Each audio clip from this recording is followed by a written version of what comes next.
terminamos a última videoaula enfatizando a questão dos espaços existentes entre os continentes. Vejam como nesse mapa mundi, nessa ilustração, onde podemos ver todos os continentes. Se lembram lá naquele globo? Pois é, tem os espaços entre cada um dos continentes. Vejam, a América do Sul está afastada da África. A América do Norte também está afastada da Europa e da União Soviética. Vejam o que acontece. Existem algumas semelhanças quanto à sua geometria. Como a costa aqui do Brasil e do restante desse continente aqui da América do Sul é muito parecida com a costa da África. Isso começa a levantar algumas questões. Como será que se formaram esses continentes? Como será que eles chegaram a essa geometria, a essa posição? E essas semelhanças que existem entre eles sugerem que talvez um dia eles pudessem estar unidos. Mas essa simples semelhança não é suficiente. A gente precisa juntar o quê? Informações que possam nos mostrar isso. Qual é que seria a primeira informação? Uma coisa muito simples. Vamos recortar esses continentes e vamos tentar juntá-los. Veja o que acontece. Ao tentar fazer isso, é possível ver um bom encaixe. Vejam aqui como praticamente todos os continentes, quando agrupados, eles se encostam. Isso já é uma forte evidência, né? Que cada um desses continentes pode um dia ter formado um grande grupo, uma grande unidade, um grande continente, um continente único. Mas e como será que eles se separariam? O que seria necessário para eles se separarem? Mas existe outro problema também. Vejam como os contatos não são perfeitos. Eles não unem totalmente a parte emersa, a parte dos continentes que é visível. Não está perfeito o encaixe aí. Isso levantou outras questões. Até que teve um geofísico, um professor de uma universidade, que em vez de pensar no formato simples e puro dos continentes acima do nível d'água, ele resolveu utilizar dados de batimetria, ou seja, dados da parte sólida abaixo dos oceanos, aquela parte que ainda faria conjunto com os continentes, que são essas manchas azuis aqui. Então ele escolheu a cota de 2.000 metros abaixo do nível do mar. E ali ele recortou os continentes.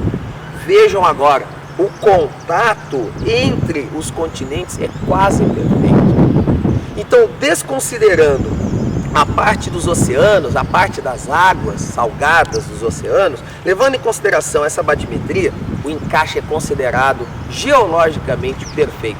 Isso é uma evidência muito mais forte. Essa é uma evidência que nos mostra que é possível acreditar que os continentes já estiveram juntos. Agora, como que isso aconteceu? Será que realmente aconteceu ou é só uma mera simples coincidência? Deve existir outras informações que possam colaborar com isso.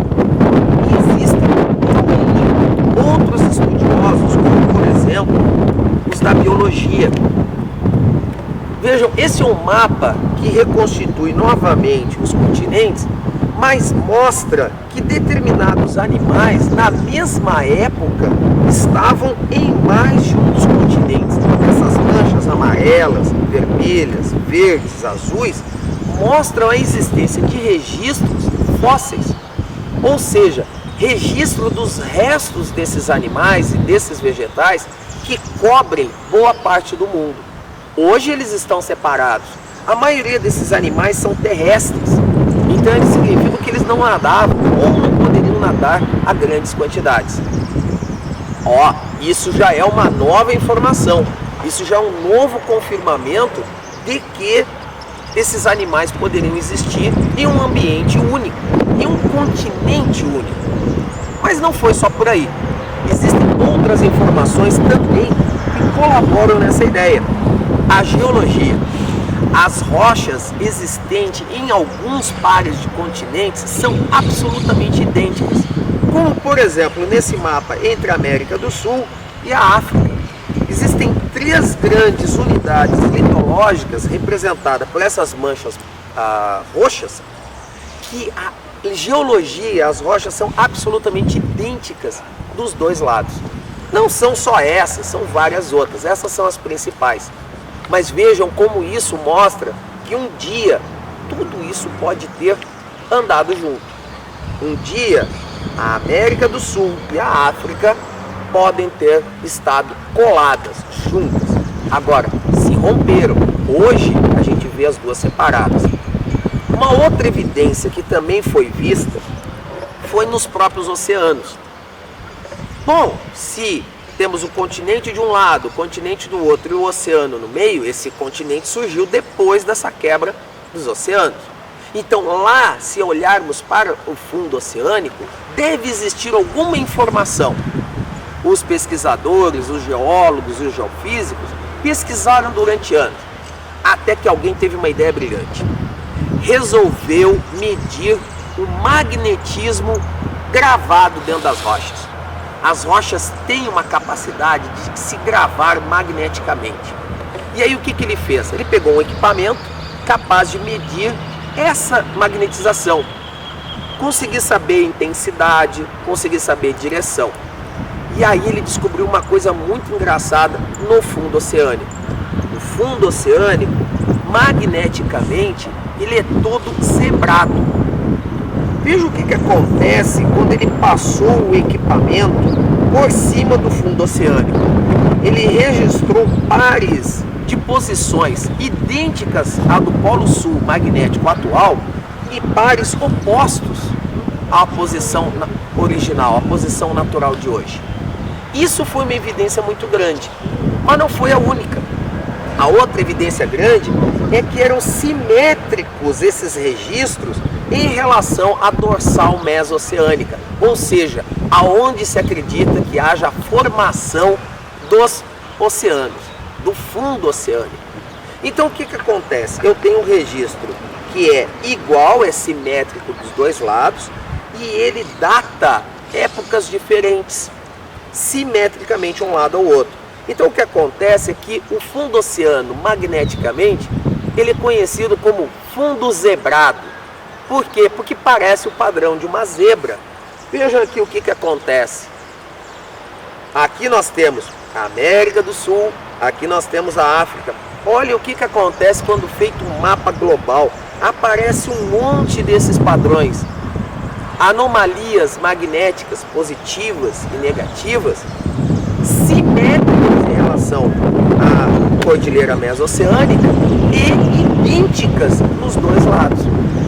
Aí, bom, isso já é uma evidência muito forte de que realmente eles estavam unidos e depois se separaram. Isso possibilitou, posterior, a coleta de amostras que foram datadas, foram estabelecidas as datas, a época em que aquela rocha se formou. Já que ela tem um registro magnético, ela deve ter um registro de idade, que realmente tinha. O que aconteceu é que ao verificar as idades formadoras dessas rochas, se verificou que elas também tinham um padrão. Elas eram de idades cada vez mais novas no centro, cada vez mais antigas perto dos continentes. E de maneira simétrica. Então significa que realmente esses continentes um dia estavam totalmente unidos. Essa é uma das mais fortes evidências que pode ser verificada. Todos esses conjuntos de informações nos levam a crer então que todo o nosso planeta ele tem alguma coisa, ele tem uma dinâmica. Mas como é que eu parto um continente? Como é que eu racho a terra que a gente vê que é tão sólida? Essa parte que a gente vive precisa de forças. Forças muito grandes, já que são materiais sólidos, são materiais rígidos.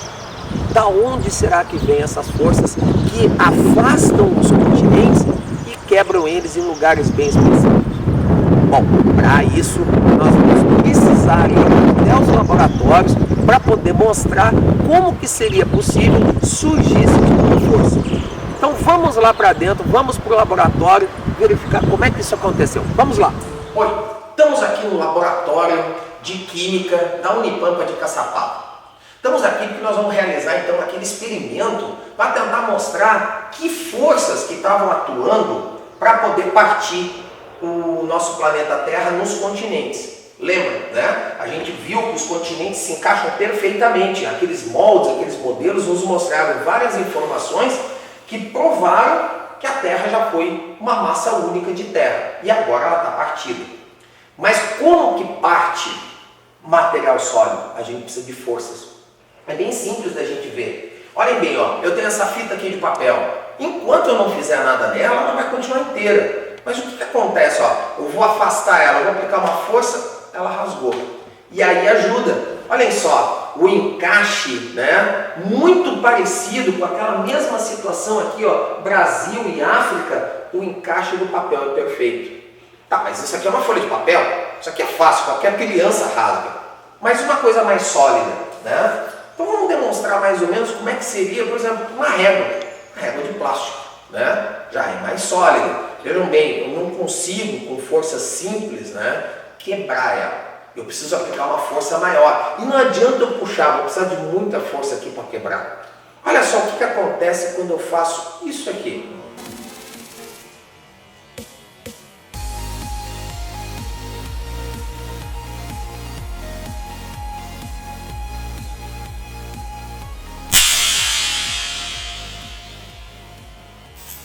Até o momento em que quebra, né? Então isso mostra que a gente, para quebrar a Terra, precisa de forças muito grandes e bem orientadas, né? Vocês já vão ver de onde é que vem essas forças, porque essa é a nossa próxima questão, a origem dessas forças. Onde é que será que elas vão estar? E elas estão afastando os continentes, né? Elas estão colocando eles cada vez mais longe.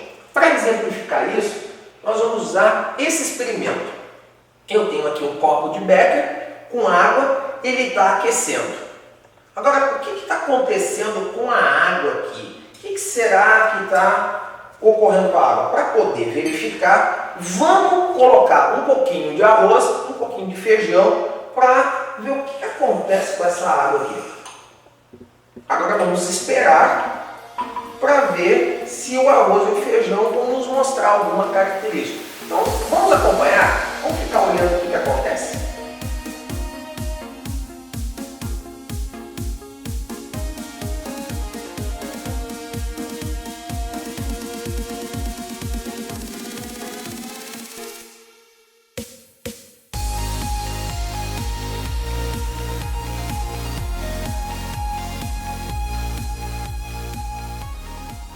Olhem só. Acontecendo com o arroz e com o feijão? A água ficou preta porque dissolveu a tinta da casca do feijão. Mas dá para ver muito bem os grãos de arroz e aqueles feijãozinhos brancos. Olhem lá o que está acontecendo. O arroz, assim como o feijão, está subindo. Significa que a água que está aqui embaixo está conseguindo subir e arrastar esse arroz e esse feijão. Por isso que a gente consegue ver. Aí ela sobe até em cima e depois desce de novo. O nome disso é corrente de convecção.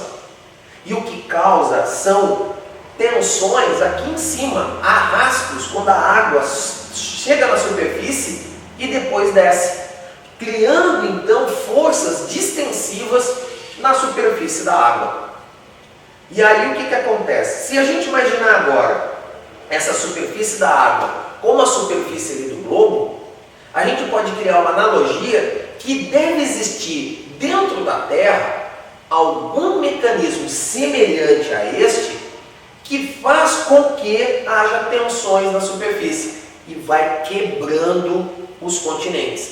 Então, aquela ideia de que um dia o continente já foi todo junto e aí criou forças internas que se separaram, quebraram esse continente, isso parece que existe ali dentro.